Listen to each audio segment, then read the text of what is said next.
Em uma Neoquímica Arena lotada, o Corinthians faz o básico, consegue vencer o Água Santa, emplaca a 10ª vitória consecutiva e segue com 100% de aproveitamento no Paulistão. Na última quarta-feira, dia 22 de janeiro, o Timão recebeu o Água Santa em partida válida pela terceira rodada do Campeonato Paulista.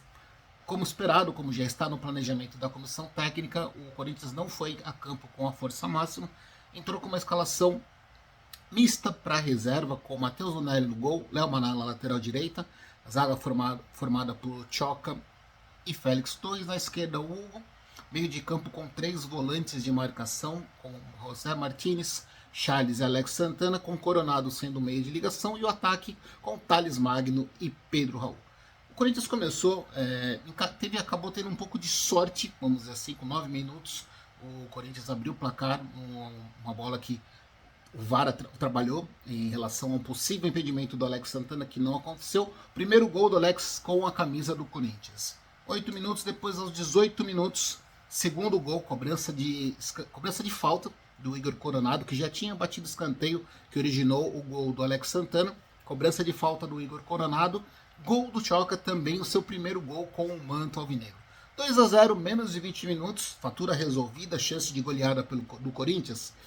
Muito pelo contrário, o Água Santa não se abateu, foi para cima do Timão e diminuiu o placar com o Netinho, em uma falha da marcação do Corinthians. O Donelli demora também um pouco para praticar a defesa, para fazer o movimento de defesa. 2-1 e termina o primeiro tempo dessa forma, com aquele sinal de apreensão. O Corinthians não, depois do gol, diminuiu o impacto, diminuiu o ritmo de jogo, não conseguiu criar tantas chances. Segunda etapa, vem a comissão técnica, vem Ramon Dias e Emiliano com mudanças. Então entra o Rian, entra o Memphis, o Yuri Alberto acaba entrando também no segundo tempo. O Palácios volta a faz a sua estreia, né? Joga um pouco mais do que depois de um ano, depois de jogar 15 minutos contra o São Bernardo, teve um pouco mais de rodagem dentro de campo na partida contra o Água Santa, para tentar realmente conseguir uma vitória mais tranquila. E aí, na segunda etapa, as mudanças surtiram efeito. Inclusive na parte tática, que a gente vai falar um pouquinho em relação a alguns jogadores. O Corinthians só não goleia porque o Igor Vinhas, goleiro do Água Santa, praticou diversas grandes defesas. Inclusive, para mim, foi o melhor jogador do confronto. Se não fosse por ele, o Corinthians poderia ter goleado a partida por 3, 4, 5-1 tranquilamente.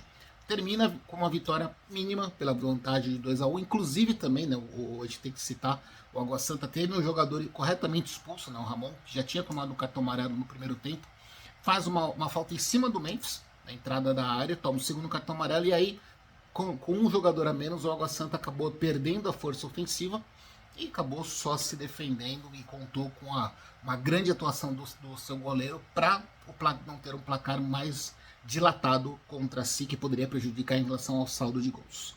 Em relação às atuações individuais, além do Igor Vinhas, o Netinho do Água Santa também, enquanto estava 11 contra 11, ele deu trabalho para a defesa do Corinthians, conseguiu alguns lances perigosos.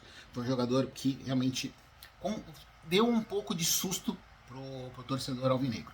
Do lado do Timão, o Igor Coronado mostrou qualidade na bola parada, algo que já vimos em outras partidas, mas acho que para mim no segundo tempo o grande destaque acabou sendo do Thales Magno, e eu faço uma menção também ao próprio Memphis e aos dois jogadores por conta de um posicionamento diferente. E vale assim, em relação até mesmo a mudança do posicionamento, ajudou o Pedro Raul. Por incrível que pareça, jogador que ganhou oportunidade, passou na frente do Héctor Hernandes e vem na ideia do Ramon Dias, algo que eu já comentei em outros vídeos.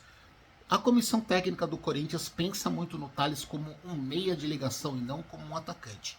Primeiro tempo, com o Coronado, Thales fazia dupla de ataque com o Pedro Raul e acabou não tendo muito encaixe. No segundo tempo, quando ele tira o Coronado e coloca o Memphis, tanto o Thales quanto o Memphis acabam atuando mais recuados, não jogam tão perto da área. E com isso a gente viu alguns lances de perigo. O Thales tem um passe preciso para o Pedro Raul. A jogada começa com o Memphis, o Thales acha o Pedro Raul dentro da área, ele chuta com perigo, a bola passa frente à trave. Depois tem um outro lance que começa com o Thales, vem a ultrapassagem do Palácios pela esquerda, cruzamento do Pedro Raul, e aí teve a grande defesa do Igor Vinhas.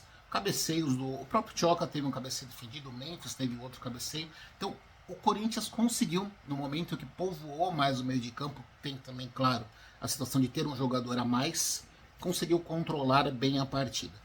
Nitidamente, a falta de entrosamento pesa muito, né? O Corinthians jogando com um time repleto de jogadores jovens, e aí vem um outro destaque também, elogios para o Tioca, que inclusive na transmissão da Cazé TV recebeu o prêmio de melhor jogador da partida. Eu acho que o melhor foi o Igor Vinhas, mas autor do gol, fez uma partida segura na zaga e também teve perigo na parte ofensiva. O Tioca também não foi nenhuma injustiça ele receber o prêmio no lugar do goleiro do Água Santa, mas para mim, acho que pela atuação, o Igor merecia ganhar o prêmio de melhor em campo, mesmo com a derrota do placar de 2-1. Um resultado importante para o Corinthians nesse momento da temporada, onde o Ramon Dias está dando oportunidade para vários jogadores. Importante a entrada do Palácios, importante o Tioca, que estava emprestado para o Ceará na última temporada, entrar na briga para uma posição ali na zaga, pelo menos como reserva. O Léo Maná tendo oportunidades. O próprio Pedro Raul, de repente, a comissão técnica tentando recuperar o jogador, já que não chegaram propostas. O Coronado tendo tempo de jogo. Inclusive, também acho que a saída do Coronado ao final do primeiro tempo foi pensando no clássico contra o São Paulo, já que o Rodrigo Galo só deve jogar em fevereiro. O Corinthians segue nesse rumo. São 10 vitórias consecutivas. Se você considerar apenas competições nacionais, esse número aumenta para 12, né? Mas o número, analisando friamente de partidas, são 10 vitórias, porque o Corinthians acabou perdendo para o Racing na eliminação para a Copa Sul-Americana. Mas são 10 vitórias, o Corinthians vem de 10 jogos com 100% de aproveitamento. A última derrota na Neoquímica foi dia 20 de agosto de 2024, então o Corinthians segue também como um grande desempenho como mandante, então isso dá uma boa perspectiva. Mostra, inclusive, um lado importante, o Corinthians dentro de campo está conseguindo bons resultados e meio que blindado de toda a situação extracampo. Agora, a preparação alvinegra é focada no clássico contra o São Paulo, fora de casa, no Morumbi, no próximo domingo. Beleza, galera? Abraços!